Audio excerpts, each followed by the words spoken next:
Alright, let's get real about foldable phones. For years, they've felt like a tech demo that's cool for 5 minutes, then just awkward. But Samsung's Z Fold 8? This thing might actually be onto something.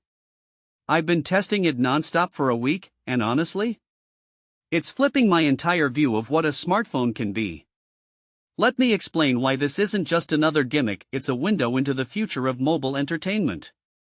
Here's the thing, Samsung didn't just slap a bigger screen on this phone. They redesigned the shape of the screen to a 4:3 aspect ratio. Why does that matter?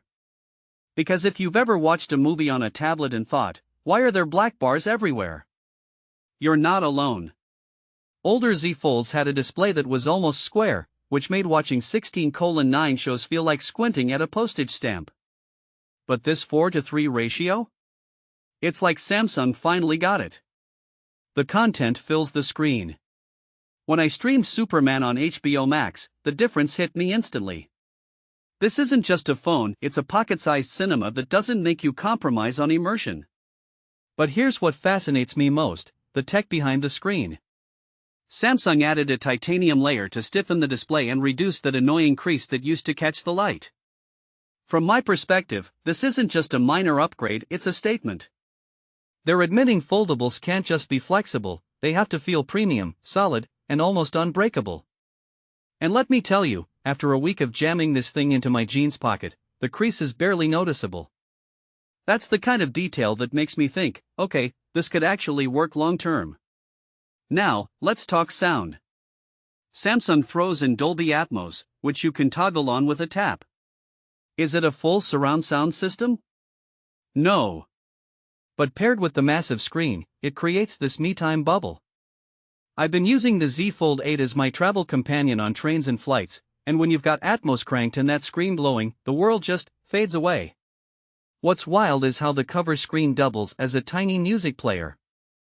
Sliding it out to play a TikTok or Instagram reel feels like holding a miniaturized Walkman. Nostalgic? Maybe. But also futuristic. Samsung's blending eras here, and it's oddly satisfying. Of course, it's not perfect. I caught myself scrolling on the tiny cover screen for 10 minutes before remembering, alright, I can unfold this thing. Old habits die hard, especially when you've been trained by years of one screen per phone discipline. And yeah, letterboxing still exists, don't let Samsung's marketing fool you. But here's the twist, the bars are thinner than on any foldable before it.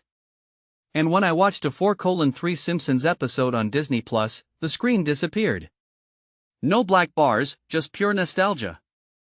That moment? Magical. It made me realize how much we've been held back by the tyranny of 16:9 smartphones. Let's zoom out. Why does this phone even exist? Samsung's betting that people want more than specs, they want experiences. The Z Fold 8 Ultra is for workaholics, the Z Flip 8 is for socialites, but this Z Fold 8? It's for the binge watchers, the commuters, the folks who want their phone to be an escape hatch. And from my testing, it delivers. But here's the deeper question, is this a niche product or a blueprint for the future? Because if you look at tablets, they've stagnated for years. The Z Fold 8 suggests the next evolution of portable screens might not be a slab, it's a foldable that's both phone and tablet, seamlessly. So, final thoughts. Is the Z Fold 8 perfect? No. But it's the first foldable that made me forget I was holding something experimental. It's a device that asks, what if your phone wasn't just a tool, but a portal? And for media lovers? That portal feels worth the price of admission.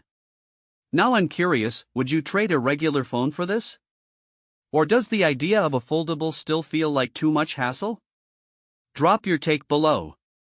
I'll see you in the replies.